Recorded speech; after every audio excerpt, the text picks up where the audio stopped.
When we work with clients, one of the things we really want to understand is how much are you willing to contribute towards your property portfolio on an annual basis? And the reason for that is because a lot of the properties that we're buying in the current environment, I'd say 99%, are cash flow negative because of the high interest rates and also some of these higher costs that we've spoken about with insurance as well. But interest rates is the primary driver.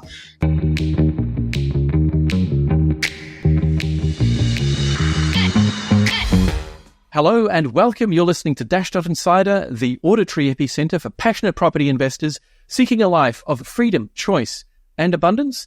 I'm your host, Emil Pinder, and joining me today, our head of client success at Dashdot, Jason De Silva. How's it going, Jason? I'm awesome, Emil. How are you going? Yeah, very well, thank you.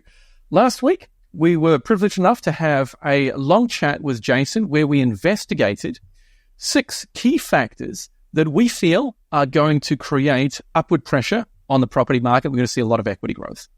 In this episode, we are going to investigate a bunch of other factors. We're really going to steel man that argument that we made last week.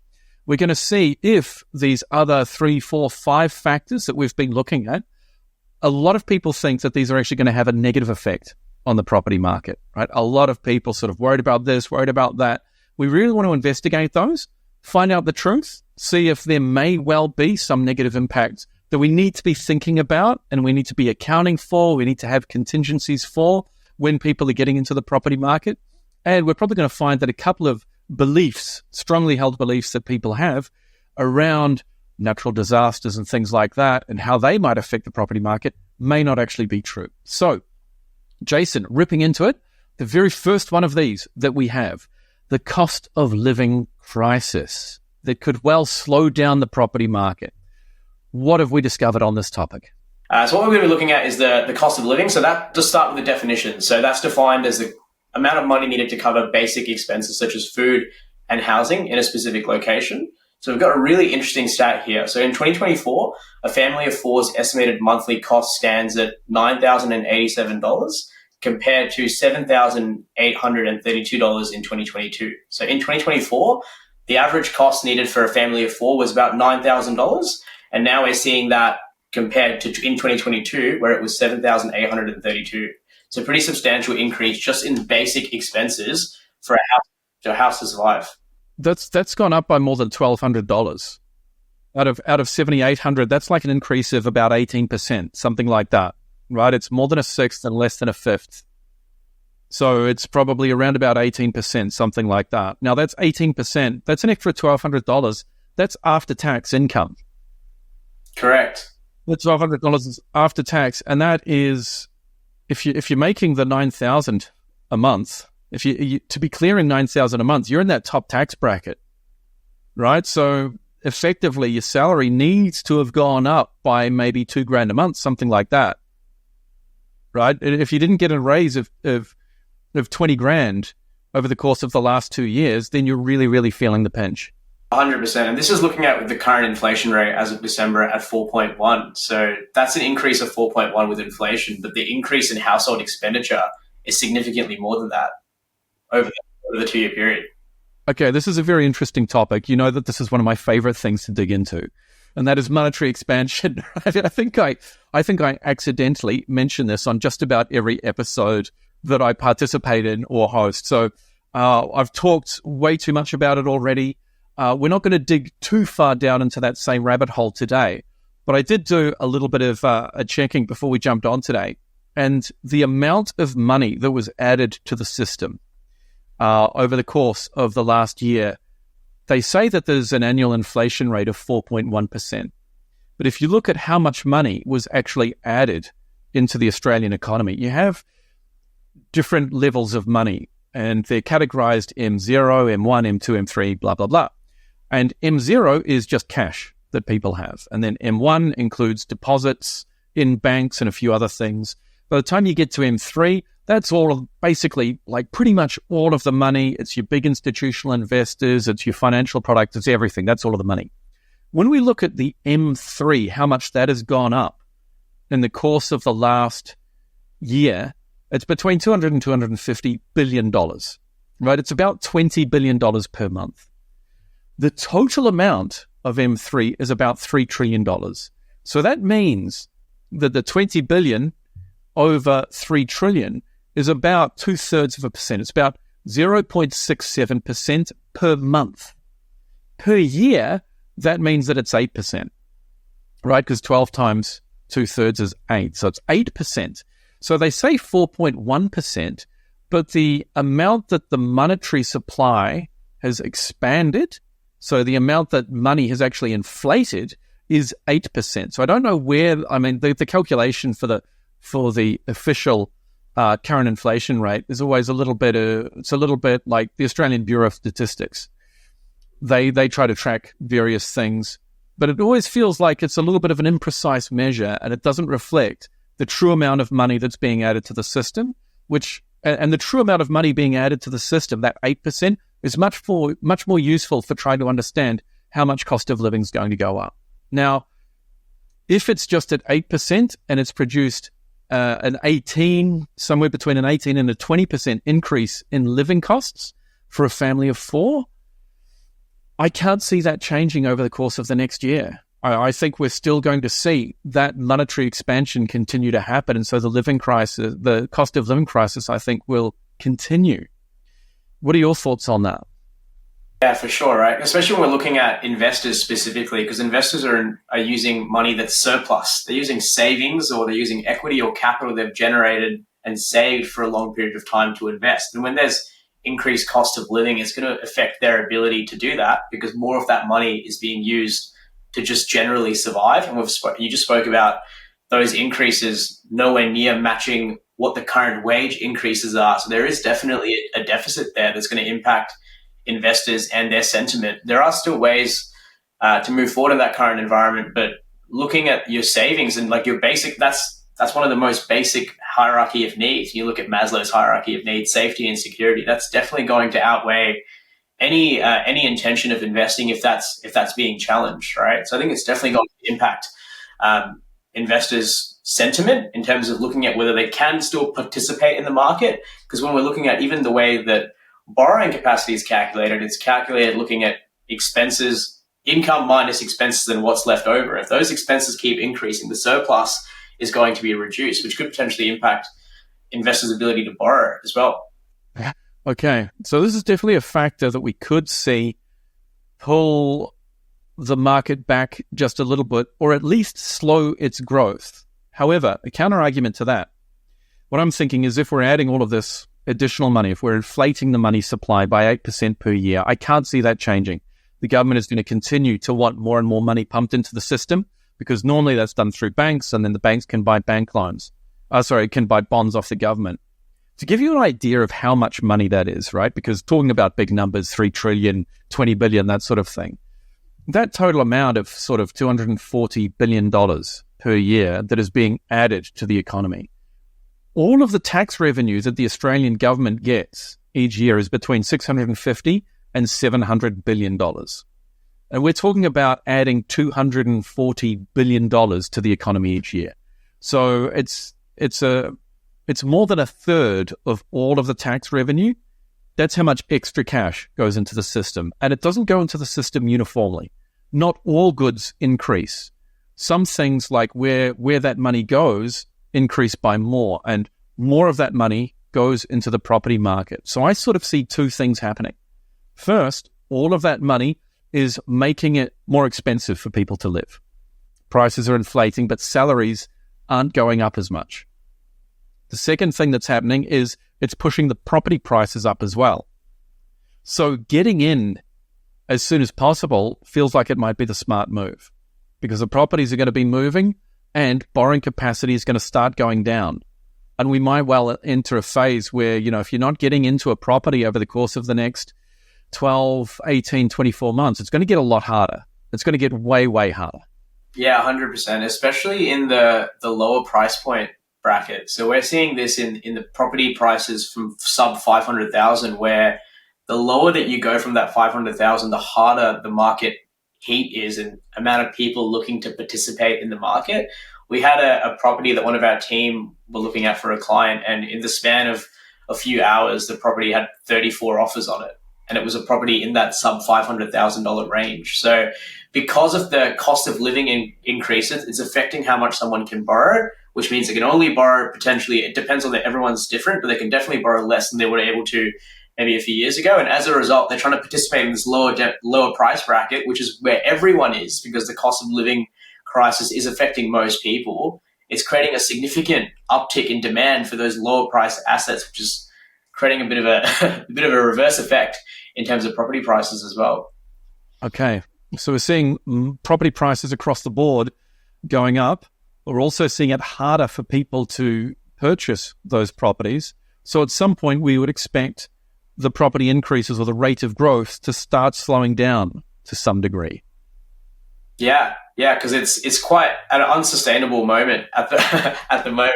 We've got 34 offers on a property selling hundreds and thousands of dollars over what they're advertised for. It's a pretty crazy environment to be in. And when that starts to slow down, I don't know, because we're seeing so much short, like what we spoke about in the last podcast, was we're seeing significant declines in building approval rates. There's not enough houses being created to meet the demand of people coming in, right? So it looks like obviously it is a bit of an unsustainable period of growth at the moment, but that is likely to continue in the current environment because you don't have enough supply to meet the amount of people that want to participate in the market. But you've also got this alternative effect of cost of living that is there, and it's affecting people's ability to participate in the market as well. So it's a bit of a twofold issue.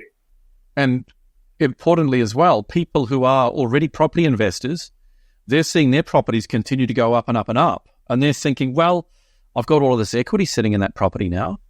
Well, I can do something. I can leverage that and I can get into the next one. Whereas somebody else trying to save their way into their first property, those are the people getting hit hardest. Correct. Okay. Correct. All right. So it really does, if anything, we can impress upon people the need to get in fairly soon because it's just going to get harder and harder and harder. I can't see the monetary supply. I can't see inflation slowing down anytime soon. On that topic, the government have been putting out messaging. Well, the government, the media, whether or not the government's tapped them on the shoulder or not, there does seem to be a reasonable amount of messaging that interest rates are likely to come down towards the end of the year, right? Because, we're going to have a handle on inflation by then. I can't see that happening, right? I'm not an economist, just a property investor, but I can't really see that happening towards the end of the year. Like, oh yeah, inflation's going to be under control. We're going to be addressing cost of living crisis, blah, blah, blah. I just can't see that happening. I think the government still needs money. And they need to be issuing bonds. Banks still need to be writing loans. We're seeing them relaxing lending criteria and things like that. All of these things that are very inflationary, and the only thing that is not inflationary is reducing the interest rates, but I think that's going to have an inflationary effect as well. All right, it's going to be interesting to see how it plays out. The other thing, the next thing that we wanted to cover today, and it's something that pops up in the media a lot these days, and that is the rise of crypto. I think it's a fairly complex topic, crypto and its impact on the Aussie property market. 100%. I know you're a crypto fiend yourself, Emil. So what downward effects do you see with crypto affecting the property market? To be honest, I can't see a lot of downward effects, not a lot of negative effects for the Australian property market right at the moment. I can't really see them happening for quite a while. And the reason for that is what is crypto really? There are two ways of looking at it. One is as a highly speculative investment. At the moment, there is such small, in relative terms, there's such small adoption of crypto. The market cap for all of the crypto, it's under $2 trillion, right? Compared to gold, which is like up at 10 or something like that. So there isn't even as much in crypto as there is in gold. Now, with all of these kinds of assets, when people are looking at them as investments, gold's a great example because you have its utility value, what you can use gold for, teeth, jewelry, semiconductors, but then you also have its value as a store of wealth. And once people start thinking of it in that way, once people think of crypto in that way, then it might start to take some of that market cap away from gold. And a lot of the hodlers, we would say hodlers, the people who hold on for dear life, they don't sell when the market goes up or down or anything like that. They just hold forever. The hodlers who believe that Bitcoin, not crypto, but specifically Bitcoin, is going to create a new utopia because it's hard money and governments can't manipulate it, blah, blah, blah. They believe that eventually Bitcoin will end up swallowing up all of that extra monetary value, all of that store of wealth out of gold, and then eventually the property market. Now, if they are right, and it's entirely plausible that they could be right, but we're talking 10, 20, I would say it'll happen in 30 years. Within 30 years, it will have happened. But now, no, I can't see it happening. In 10 years, gun to my head, I don't think I can see that happening either. At the moment, people need somewhere to put their money where they feel it's going to be safe, and it's going to get them through the cost of living crisis, inflation, interest rate changes, all of this uncertainty. Property is the certain thing. Crypto certainly is not. And I've got a lot of friends and even some colleagues who have bought into crypto, normally buying when there's a lot of media hype around it, thinking, oh yes, I can make, I'll drop 20, 30, 40, 50 grand in here, and it'll double in a few months because of this article that I read. Or we're talking about people entering something that's highly volatile, that doesn't have widespread adoption, and is very, very easy to manipulate. And so, because there's not much cash in it, you can have some really big whales come in with a couple of $1 billion, and they can make the price bounce around like a frog in a sock. And in that kind of environment, a lot of people do kind of, unfortunately, make a decision that they want to try crypto, get burnt, and then get spat out the end, having lost 20 or 30 grand or something like that. I can't see crypto taking anything away from the property market whatsoever. I can see crypto increasing because big institutional investors in the US are now starting to include it in their portfolios. But we're a long way from the average Australian property investor thinking, you know what, Bitcoin is a safer investment, it's more stable, and I think it's going to give me a better long-term growth potential. I think we are a decade at least away from that thought even popping into anyone's head. So while it's in the media and people might be talking it up, sort of don't get fooled by the marketing. It's still massively volatile. That would be my message, which is not financial advice. Yeah, 100%. Like the main things that I see with that is that Australia, like there's the great Australian dream, right? Being able to own your own home. Australians are very passionate about property, looking at websites like Real Estate and Domain just for fun whilst they're on their phone. Yeah, exactly. Which is quite interesting, right? It's a pretty cool pastime for Australians. And we've also got the main benefits of crypto I see are like the barrier to entry. Obviously, buying a property, you do need to save a deposit, and that can take some time. Whereas with crypto, you can invest with smaller sums of money. Which could appeal to more younger investors that are trying to get into them, like trying to participate in investing The casino also has a low barrier to entry. Right. Yeah. You sort of, you're over 18, wander in, over 21, whatever it might be in different places, right? But and you can wander right in, and you can, and that's basically what crypto is at the moment, right? The amount of volatility that you see across all of the cryptocurrencies. Bitcoin was in the media because it hit a new high of whatever it was. It's been bouncing around 75, 76, and now it's popped back down to 65, right? So there's 15% gone in a week. Is that the environment that you really want to be investing in? I think also property is easy to understand. It's very, very easy to understand. It's fairly straightforward.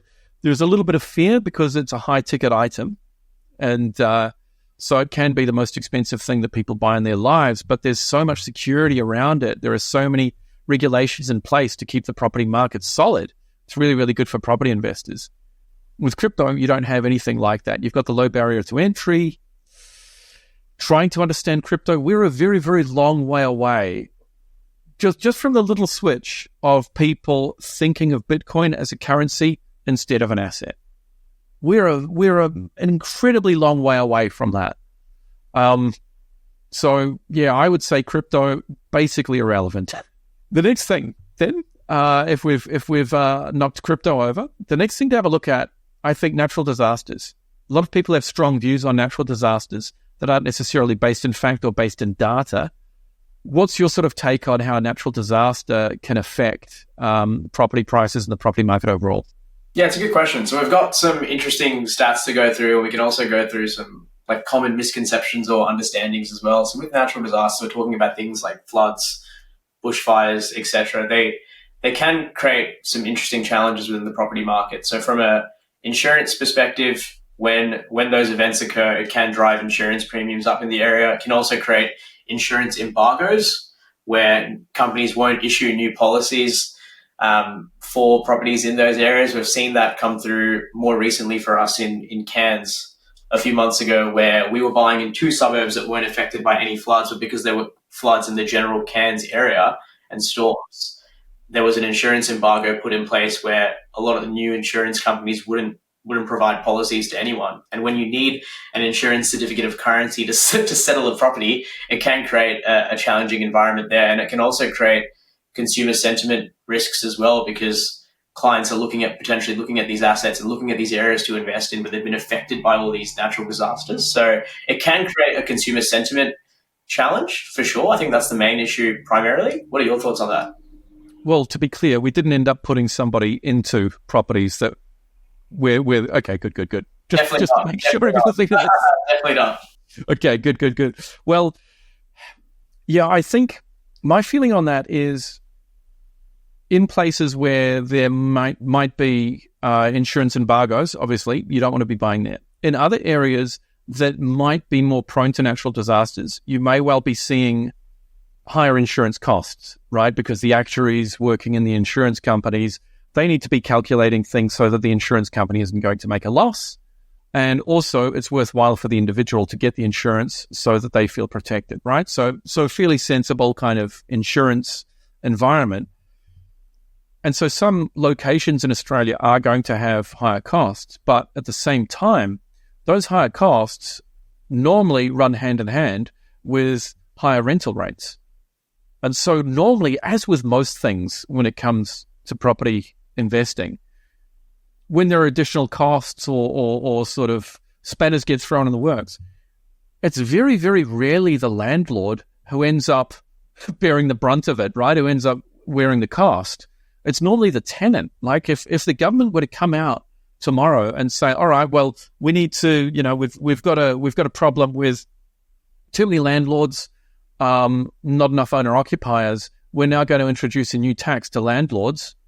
Landlords are just going to go, okay, cool. All right, well, how much do I need to increase my rents then to make sure that's covered? And it's the tenants who are already suffering in the middle of a cost of living crisis.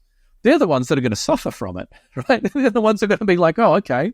And instead of them getting 20% of a raise over 2 years working in their job, they're just going to have to save more. They're going to have to go without. And that's just the way that system works. So looking at properties in an area where insurance premiums are a bit higher, I don't see as a negative. I think it's a negative if you can't see a compensatory increase in rents. And if you can see that, then you start looking at the growth and the cash flow, and is this the property that I need to be fitting into for my portfolio? That's my take on it. How did I do? Yeah, I think that's the way to go, and that was a great summary. We buy in a lot of areas that have potentially higher insurance costs, specifically in North Queensland. That's a very common one, and I'm sure a lot of listeners would be across this as well, where there are not only higher insurance, but also higher rates expenses as well. But those most of the time, if not all the time, translate to higher rental increases, and those properties will have a higher yield as a result. So the net cash flow when comparing to an area that doesn't have high insurance and high rates can actually end up being pretty much the same. It's just looking at, there are still really good opportunities in these markets, so we don't want to exclude them just because the insurance is a little bit more expensive or the rates are a little bit more expensive. It's about looking at that area and then also mitigating for that risk as well. So from our side, for our clients, we're going to look at things like flood maps as part of our due diligence to make sure the property isn't flood affected. We're also going to look at getting insurance estimates to make sure that the insurance isn't $50,000 a year to get a policy, and that it will still stack up with the client's cash flow and what they're trying to achieve. So those checks are really important to make sure you don't make a mistake there. And there also is really good opportunity in buying there and getting really good growth as a result. So definitely something to look at when you are purchasing a property, but there are ways to mitigate those risks to still ensure you get a good result. Okay. And at Dashdot, we're pretty lucky because we also have Nick. Yeah. So we have Nick, who's our property acquisition manager. He's an expert and an ex-flood engineer. So anytime there's any question marks around properties or suburbs that we're looking at, we definitely utilize his skill set to make sure we can mitigate those risks for our clients. I think that's a really, really important point, because a lot of people might look at a flood map overlay and think, oh, well, my property, it's not in the floodplain, so I'm okay. There's a bit more to it than that. It's not just making sure that your place isn't going to get flooded out. It's like, okay, if there is a flood, how are insurance companies likely to react in that neighborhood or in that suburb? What could that potentially do to premiums, and making sure that you understand that before you go in and purchase in that location, because it could be a fantastic property for your portfolio. It could be a disaster. It kind of depends on whether or not you've looked at all of these variables and assessed them objectively and intelligently. 100%. Like, one other thing I was going to mention that is an important consideration as well is lending considerations. So checking to make sure that lenders don't have any postcode restrictions for those areas because of these natural disasters. So there can be situations where a valuer could go out to a property on a property that you've purchased and note that it is in a flood zone and is flood affected, and that can increase the lender's risk tolerance to lend, where they might ask for more capital or a higher deposit to mitigate their risk. So that's really important to check when you are looking at properties in these areas, to have a chat with your broker or financier and just check if there's any postcode restrictions on any of these areas, whether there are any specific sections of the suburb to avoid, just so you have that context going into it and avoid some of the sunk costs of having to buy a property and be stuck with it because you've waived your finance, or having to rescind potentially as well.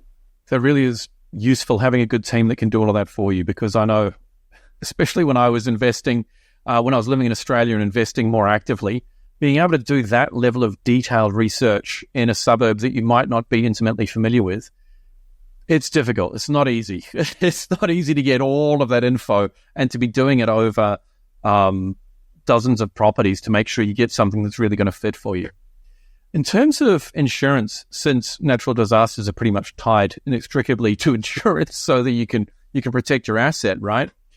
There are some insurance companies I've heard who are putting embargoes on particular suburbs or particular areas and saying, basically, we're not going to insure there, or if we do, the rate's going to be absolutely astronomical. One of the things I like about the free market is that the free market will normally find a solution for that. And I know that insurance isn't completely free, right? It does need to be regulated. But what are we kind of seeing in terms of free market solutions to that problem? Yeah, it's a really good question. So we saw Sure Insurance come through, which is an insurance company that is specifically there to provide insurance in these far north Queensland areas, which traditionally either have higher insurance premiums from other providers or have embargoes where they won't insure at all. And they've seen that as a gap in the market and an attitude to essentially that everyone is entitled to insurance, which is I completely agree with. And they're in there to help fill that market because they have a more comprehensive understanding of how those areas are affected by these weather events, and as a result can adjust their risk preferences to suit a lower premium for clients looking to get insurance in those areas too. Right. Okay. Well, speaking of natural disasters, we'll move to another type of disaster then. And this is probably the last big factor that a lot of people are worried about: the next pandemic. WF, Bill Gates, people like that have made comments like, oh yes, we need to be prepared for the next pandemic, almost as though it's preordained, right? Or almost as though they know it's going to happen. And without jumping down any conspiracy rabbit holes, just to put people's minds at ease, or to make sure that they are assessing that possibility objectively and intelligently, how do we kind of see things like the pandemic if there were like the property market? What happened in the last property market with the pandemic? And would you say that if we have another one, the same thing's likely to happen?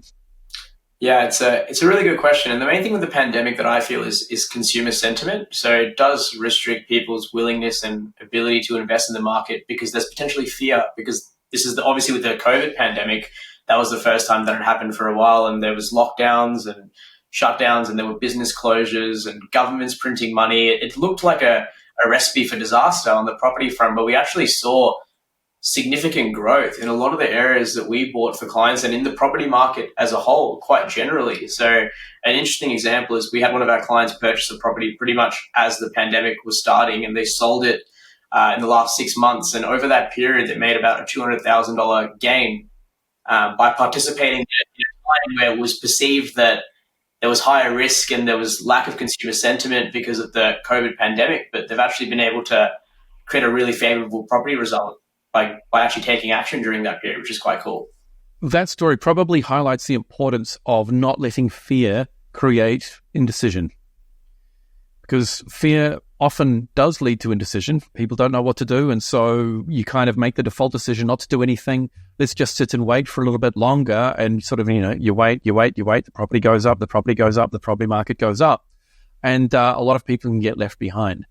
I think kind of in summary of all of the things that we've been talking about today then is there are a lot of factors that we talked about last week that look absolutely primed to make what I think, this is not financial advice, this is just Emil's prediction that everyone could look up in a year and see how close we got. 2024 and 2025 are going to be absolutely massive years for the property market. But we've now analyzed a bunch of factors that could start to temper that. We've looked at the rise of crypto, and I think that's largely irrelevant. We've looked at natural disasters, and looks like you can pretty much always mitigate something bad happening to your portfolio if you do your due diligence properly, and it doesn't really seem to be something that's going to hurt your portfolio. We've looked at pandemics, the results from those, and the importance of not being too fearful. The only thing that really kind of stands out is like this could be, it's a little bit of a tricky one, is the cost of living crisis. So with that in mind, I'm still going to stick with my initial prediction. I do think it's going to be I don't think the cost of living crisis can pull back the property market. I think it's going absolutely bananas over the course of the next couple of years. Nevertheless, we need to be thinking about portfolios and all of these factors that we've talked about in these two episodes. How do you see portfolios changing in the second half of 2024 and beyond? It's a really interesting argument and really something cool we can dig into here, because the main thing that we're seeing affecting our clients is cash flow. So we speak about the three constraints, right? The cash flow, capital, and credit, the three C's. A lot of what's restricting our clients from moving forward is cash flow, specifically in the sense of being able to manage their portfolio cash flow alongside their savings rate. So when we work with clients, one of the things we really want to understand is how much are you willing to contribute towards your property portfolio on an annual basis? And the reason for that is because a lot of the properties that we're buying in the current environment, I'd say 99%, are cash flow negative because of the high interest rates and also some of these higher costs that we've spoken about with insurance as well. But interest rates is the primary driver. So it's looking at how can we build a successful portfolio whilst managing those constraints. So it really becomes the main constraint with clients moving forward. Obviously, initially when clients move forward, the main constraint tends to be capital. With saving that deposit, that can usually take a bit of time. Or if you're using equity from a PPOR or another investment property, that can become easier. But sorry, go. On that note about the capital, one thing that we did talk about last week was the easing of lending criteria and the amount of capital becoming much less. So I see that, I would envisage that's going to become less of a constraint. And also, people who are already in the property market, whether it's because they already own their own home, or they have an investment property somewhere if they're investing, as the property prices go up, as the property market goes up, they're going to have more and more equity there. So I see capital as almost, I won't say completely irrelevant, but it's going to be a pretty minor factor. There's going to be tons of lenders who are going to be able to provide credit. I 100% agree. So the credit side of things is with all the loosening of lending criteria, that's definitely going to help. But when we see things like 97% LVRs, it does create a very high debt level and a very high cash flow that's needed to kind of balance that out. That's why cash flow is becoming a more present challenge, and specifically what our portfolio strategists are helping clients navigate through, because you could have someone, for example, that's got $300,000 of equity in a property that they can release and move forward. But by doing that, they're increasing the debt on another investment, which is going to increase their cash flow commitment. And if they don't have the cash flow to be able to manage that commitment and buy those two properties, they're going to create a situation where they won't be able to hold those properties for the long term and derive the benefit. So being able to manage, So how does that affect asset selection from our end then? When we're trying to plan these portfolios for our clients, what sort of asset, is there any change to the types of assets we look at? 100%. The best way to start with this is by getting a portfolio growth plan. I know we've spoken about this quite specifically, but having a plan in the current environment is really important so you don't create an outcome that you can't go back from if you've made a mistake. So having a clear pathway forward is really important, so we understand with our clients coming on board, how much cash do they have, how much equity do they have, what is their savings rate, and having all those inputs in place, we can then decide what the best way is to move them forward in the current environment. So we can do that a few ways. Asset selection is definitely one way, and one of the ways that we've spoken about this more recently is incorporating units into our clients' portfolios as more of a balanced approach to get the growth being in those really nice areas, but also having the higher rental yields to compensate in managing cash flow. I think that is extremely important. And it's something that and just about everybody I know, when they started off their property investment journey, the mistake is not to have a plan. It's sort of like, oh, I'll buy 1 or 2 properties, and then I'll start thinking in more detail about what I need at that point, without realizing that those 1 or 2 properties that you start off with, the effect that those can have on your ability to borrow further down the track is absolutely massive. And I've spoken to our strategist, Andy Bernardos, on the podcast a few episodes back, a little while ago, and we went through like some of the things that people can do, some of those mistakes that you just kind of referenced, where if you get it wrong, if you get that first or second or third property wrong, suddenly 3 or 4 or 5 years down the track, you have a constraint that you cannot get past without selling some of your properties, and that's expensive, right? In this current environment, it sounds like it's mostly going to be a cash flow constraint. But if you haven't planned for that and plotted it properly, then suddenly you end up locked up, and instead of it taking 5 or 10 or at the outside 15 years to reach your property goal, suddenly it's like 30, or you're never going to get there. And so I think that is absolutely critical. Like 100%. Or you could even be in a worse situation than when you started. It's really important to have it's really important to have a plan when you move forward with this. And this is one of the things that our strategists will do, is looking at all your constraints, because like some people might not have a cash flow constraint. That's just what we're seeing at the moment with a few of our clients, but some people might have a capital constraint or a borrowing capacity constraint. So it's really important to have a plan so we know, hey, what are the constraints that you're going to come across on your journey, and how can we help overcome for that? But the majority we're seeing clients is cash flow, specifically because the properties that we are purchasing, and majority of the properties in the current environment are that negative cash flow situation. So asset selection, definitely one way. Another way is looking at value adds. So specifically renovate for yield style value adds. And this is something that we talk to all of our clients about, not as like a mandatory, but just checking about their openness to accept a property that could have a cosmetic renovation value add. And the reason for that is spending the additional money to also then increase the rent, which is going to help you manage those negative cash flow constraints. So that's one. Renovations can also have capital uplifts as well, depending on what those specific projects are. And we've done a really cool podcast on how to increase cash flow in your portfolio that people can check out if they want to get some more insight on that. But value adds is a really cool one that we look at. And then there's a few others that we rely primarily on some of the partners that we work with. So looking at how can you structure your portfolio for success to mitigate your negative cash flow impact. So making sure you have a really good accountant on side to navigate that through, and also looking at when purchasing properties, most of the time, the highest ROI through property is using debt. So looking at how can you structure your debt in a way that's going to be optimized for the current cash flow position, and being able to set your portfolio up to hold those properties for the long term. Those are the main ones that I saw to kind of navigate cash flow constraints that we look at holistically, and we assign to our clients depending on when they need that in their portfolio, and obviously what their risk tolerance is as well. All right, if I'm to try to provide an analogy for this, I really want to stress the importance of having a plan, because if you're going to have a portfolio and it's going to have 4 properties in it, property A, property B, property C, property D, and you buy them in that order, A, then B, you might get stuck on C. You might not be able to buy C for an extra 5 or 10 years. But if you buy them in the order B, C, A, D, you might be able to go through there completely fine. You're still ending up with the same number of properties, but it's the time that it takes. And it's almost like with accounting. You might earn a salary of this, have investments of this. If you structure it in this particular way that the accountant says, then you pay this much tax. If you structure it in this different way that the accountant says, you pay this much tax. And they're different, right? There's a clear difference in those two structures. You've earned the same amount of money, but if you give stuff different names, you end up paying a completely different amount of tax. If you buy properties in a different order, you end up being able to acquire them in a completely different way and with completely different cash flow constraints and all of that sort of thing. So the message, I think, that this is something that I've really, it's been a real epiphany for me over the course of the last 8 months, the importance of having that plan. If you're a property expert, get a plan. If you have done property developments yourself, get a plan.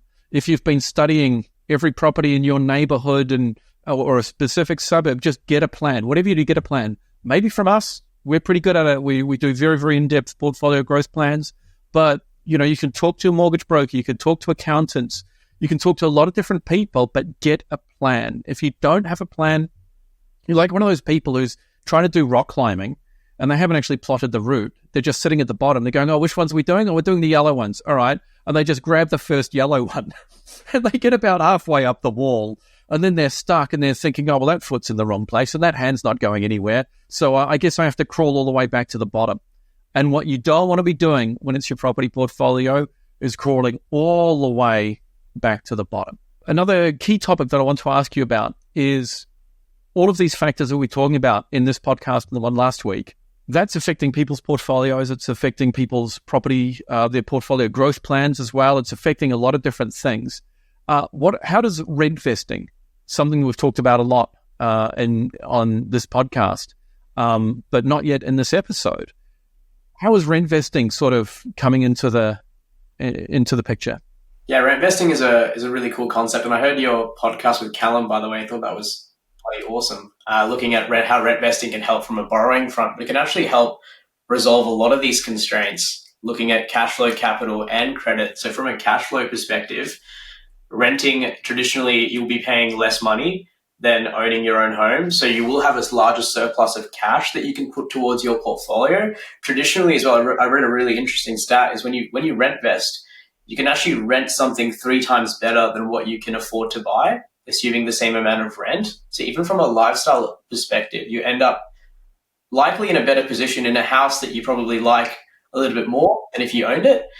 Looking at capital, I know you spoke about this, looking at credit. I know you spoke about this with Callum as well, but when you do rent, the bank will take your rental repayments at face value. So from a borrowing perspective, it can work in your favor as opposed to having a mortgage where there's buffers being added that affect your serviceability. And even from a capital perspective, renting will save you more money. So it'll affect your ability to generate capital more quickly to put towards your property portfolio as well. And from a credit perspective, buying your own home is usually a purchase that goes in your personal name for the most part, and that will immediately affect your ability to borrow. It can sometimes, depending on your borrowing capacity, completely hamstring your investment journey before you even get it started. Right. So to put that into sort of real numbers for people, because I did do that podcast with Callum, who is incredibly switched on, by the way. We're very fortunate that we've got really good partners, and I've done podcasts with 3 mortgage brokers over the course of the last 6 months. We've had Ona Serrano on, we've had Stephen McClatchy, and now Callum Rhodes as well, and they're all absolutely fantastic. One of the things when we break down the numbers, it could be that if you own your own property, it might be costing you $700 a week in mortgage repayments, but then the lender, which may well be the bank, when you're looking to buy your next property, they might assess that at $1,100 or at $1,200. And so that means that, A, you've got $700 of dead mortgage repayments, but B, you're now being assessed at having $1,100 or $1,200 worth of mortgage repayments. If you rent, you could rent somewhere for $600 or $650 that will be better than the house you can be living in and paying mortgage repayments at $700, which means you can save an extra $50 a week or maybe more, depending on the property, because also you don't have to worry about upkeep, you don't have to worry about maintenance, and that will actually get assessed at $600 or $650. It won't get assessed at $1,200. And so if cash flow is the main constraint, this is a really good way of making your cash flow numbers look an absolute ton better for the lender. And that's the importance of if your dream is to own properties A, B, C, and D, and if A is your principal place of residence, that can really hamper your ability to get B. Or if you get B, it can really hamper your ability to get C. Whereas if you buy B, C, D, and then A, it's entirely possible that you get there a lot faster. And buying B first as an investment property means it's probably a better investment choice. And it also means that you're getting to live in another property, right, that we haven't even given a letter yet. And that might be a way better lifestyle for you that's a little bit cheaper. So that's kind of in a nutshell why rent vesting is becoming so popular. And we see so many people kind of shifting to it and getting rid of this kind of preconceived idea that the first property you buy must be the one that you're going to live in. that's now starting to feel like it's a very, very outdated way of thinking about property investment.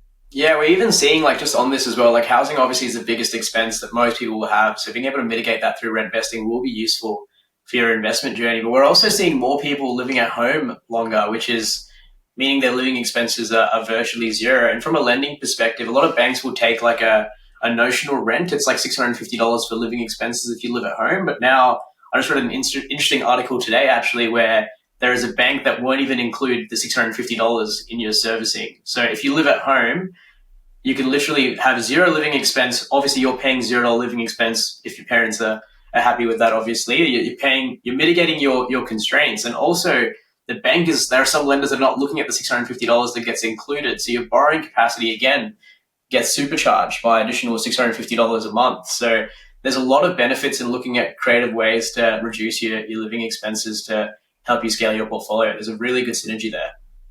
Alrighty. Well, I think the key message that I'm definitely getting out of this episode is there are a bunch of factors out there that we talked about last week that make the market absolutely primed for massive growth. There are a few factors that we've looked at today that a lot of people are fearful of, that they don't necessarily need to be fearful of, but we do have the cost of living crisis. And when we're looking at how that's going to affect property portfolios, a key constraint that people are probably going to be running up against pretty soon is going to be cash flow. So whatever you can do to improve your cash flow situation is really, really going to help you get into the property market and really, really thrive through and take advantage of all the growth that we're expecting for the rest of this year and next year. We haven't talked about any potential World War III. We haven't talked about any like absolute black swan events that could completely just destroy everything, right? We haven't gone so far as to think about, well, what if a solar flare just, pops through the entire earth and kills us all? We haven't gone that far, but obviously World War III would not be great. But everything that we can sort of practically foresee, I think we've had a look at. We've tried really hard to steel man this argument and find things that might dampen the property market and sort of rain on everyone's party. But in this environment, it's really tough to find the negatives. It really, really is. So on that note, thank you very much, Jason. It's been an absolute pleasure, and I'm hoping that we get to see you on here again pretty soon. Awesome. Thanks, Neil. It was fun.